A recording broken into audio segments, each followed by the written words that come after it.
প্রতিদিনই সমুদ্রের নিচে চলছে নীরব প্রতিযোগিতা। একদিকে ভারতের বিশাল ও আধুনিক নৌবাহিনী, অন্যদিকে পাকিস্তানের কৌশলগতভাবে প্রস্তুত নৌবাহিনী। দুই দেশ পারমাণবিক শক্তিধর, দুই দেশেরই সীমান্তে টান টান উত্তেজনা। তাহলে প্রশ্ন হলো, কোন দেশের নৌবাহিনী আসলে বেশি শক্তিশালী? আজ আমরা এই ভিডিওতে বিশ্লেষণ করব ভারতের নৌবাহিনী বনাম পাকিস্তানের নৌবাহিনী। শক্তি, প্রযুক্তি, সংখ্যা, অস্ত্র এবং যুদ্ধ সক্ষমতার ভিত্তিতে। তাহলে শুরু করা যাক। ভারতের নৌবাহিনী বা ইন্ডিয়ান নেভি প্রতিষ্ঠিত হয় 1950 সালে, স্বাধীনতার 3 বছর পর। বর্তমানে এটি বিশ্বের অন্যতম বৃহৎ নৌবাহিনী হিসেবে পরিচিত, যার দায়িত্ব ভারত মহাসাগর, বঙ্গোপসাগর এবং আরব সাগর জুড়ে বিস্তৃত। অন্যদিকে পাকিস্তানের নৌবাহিনী প্রতিষ্ঠিত হয় 14 আগস্ট 1947 সালে, দেশটির স্বাধীন হওয়ার দিনেই। প্রথম দিকে ব্রিটিশ রয়্যাল নেভির কিছু জাহাজ নিয়ে তারা যাত্রা শুরু করে, তবে ভারত পাকিস্তানের যুদ্ধগুলোই তাদের নৌবাহিনীর ইতিহাস মোড় ঘুরিয়ে দিয়েছে। ভারতের নৌবাহিনীতে বর্তমানে সক্রিয় সদস্য সংখ্যা প্রায় 75,000। এর মধ্যে অফিসার, সেলর এবং বিভিন্ন ইউনিট রয়েছে, যেমন মার্কোস, ম্যারিন কমান্ডোজ অন্তর্ভুক্ত।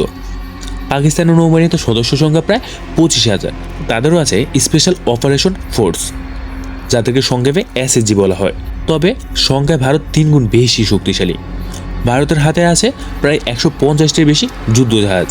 এর মধ্যে রয়েছে 2টা এয়ারক্রাফট ক্যারিয়ার, আইএনএস বিক্রমাদিত্য এবং আইএনএস বিক্রান্ত, 10টি ডেস্ট্রয়ার, 13টি ফ্রিগেট, 16টির বেশি সাবমেরিন, 140টির বেশি ছোট নৌযান, করভেট ও পেট্রোল ভেসেল।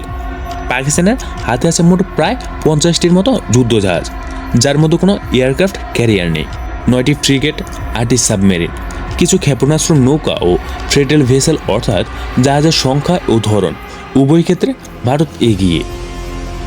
এখানে ভারতের বিশাল সুবিধা, ভারতের হাতে আছে 2টা এয়ারক্রাফট ক্যারিয়ার, আইএনএস বিক্রমাদিত্য, যেটা রাশিয়া থেকে কেনা হয়েছে, আর আইএনএস বিক্রান্ত, যেটা দেশীয়ভাবে তৈরি, ভারতের প্রথম স্বনির্মিত ক্যারিয়ার।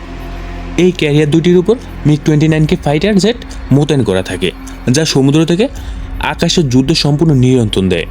অন্যদিকে পাকিস্তানের নৌবাহিনীতে এখনও পর্যন্ত কোনো এয়ারক্রাফট ক্যারিয়ার নেই। তারা মূলত সাবমেরিন ও মিসাইল নির্ভর প্রতিরক্ষার কৌশল ব্যবহার করে। ভারতের সাবমেরিন ফোর্স অত্যন্ত আধুনিক। তাদের হাতে আছে নিউক্লিয়ার সাবমেরিন আইএনএস আরিহান্ট, যা পারমাণবিক মিসাইল বহন করতে সক্ষম। এছাড়াও স্ক্রোপেন ক্লাস, ক্যালিভারি ক্লাস সহ একাধিক ডিজেল ইলেকট্রনিক সাবমেরিন রয়েছে। পাকিস্তানের হাতে আছে 8টা সাবমেরিন, যার মধ্যে কয়েকটা ফ্রান্সের তৈরি, অস্ট্রোগেল 90V ক্লাস। এই সাবমেরিনগুলো অত্যন্ত নীরবভাবে পানির নিচে চলতে পারে এবং সাম্প্রতিক বছরগুলোতে চীন থেকে আরও উন্নত সাবমেরিন কেনার চুক্তি হয়েছে। ভারতের নৌবাহিনী সমুদ্র থেকে বোমাস্ত্র সুপারসনিক মিসাইল নিক্ষেপ করতে পারে, যার গতি ঘন্টায় প্রায় 3000 কিলোমিটার, এবং এটি পৃথিবীর অন্যতম দ্রুত ক্ষেপণাস্ত্র হিসেবে পরিচিত।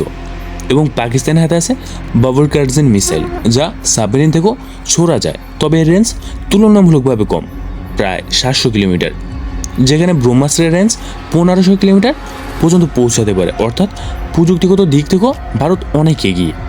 ভারতের নৌবাহিনী নিজেদের জন্য সম্পূর্ণ বিমান ইউনিট পরিচালনা করে। এর মধ্যে রয়েছে MiG-29K ফাইটার, P-81 পসিডন।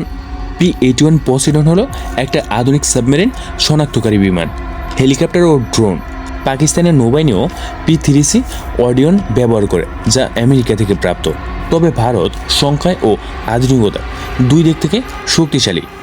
ভারতের নৌবাহিনী এখন নিউক্লিয়ার ট্রায়াডের অংশ, অর্থাৎ আকাশ, স্থল ও সমুদ্র থেকে পারমাণবিক হামলার ক্ষমতা রয়েছে। আইএনএস আরিহান্ট ও আইএনএস আরিগান্টের মতো সাবমেরিন এই ক্ষমতার বাস্তবায়ন করে। পাকিস্তানও পারমাণবিক অস্ত্রধারী, তবে তাদের নৌবাহিনীর মতো এখনও সম্পূর্ণ সমুদ্রভিত্তিক পারমাণবিক মিসাইল সিস্টেম চালু হয়নি। তারা মূলত স্থলভিত্তিক লঞ্চার নির্ভর।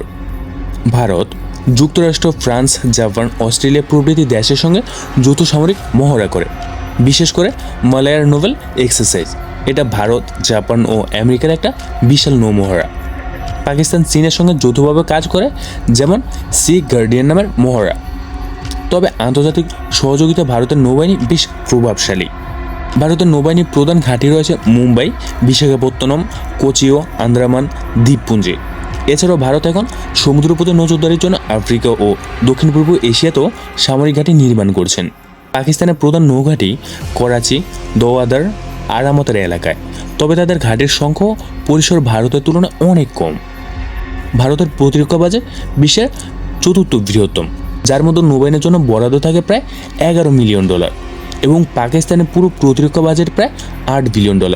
অর্থাৎ ভারতের নৌবাহিনী একাই পাকিস্তানের পুরো প্রতিরক্ষা ব্যয়ের চেয়েও বেশি অর্থ পায়। ভারত 2035 সালের মতো তৃতীয় এয়ারক্রাফট ক্যারিয়ার তৈরির জন্য পরিকল্পনা করছে এবং আরও 24টি নতুন যুদ্ধজাহাজ নির্মাণে কাজ চলছে। পাকিস্তানও চীনের সহযোগিতায় নতুন সাবমেরিন ও ফ্রিগেট তৈরির কাজ চলছে, তবে তাদের অগ্রগতি ভারতের তুলনায় ধীরগতির। যদি শুধু সংখ্যায় নয়, কৌশল, প্রযুক্তি ও বিশ্বব্যাপী প্রভাব বিবেচনা করা হয়, তাহলে ভারতের নৌবাহিনী দক্ষিণ এশিয়ার একমাত্র নেভাল সুপার পাওয়ার হিসেবে বিবেচিত হবে। পাকিস্তানের নৌবাহিনী ছোট হলেও কৌশলগতভাবে তারা সমুদ্র প্রতিরক্ষায় শক্ত অবস্থান রাখে, বিশেষ করে সাবমেরিন অপারেশনে তারা অভিজ্ঞ।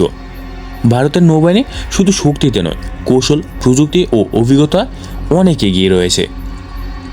তবে পাকিস্তানের নৌবাহিনীও সীমিত সম্পদ নিয়ে তাদের দক্ষতা প্রমাণ করেছে বহুবার।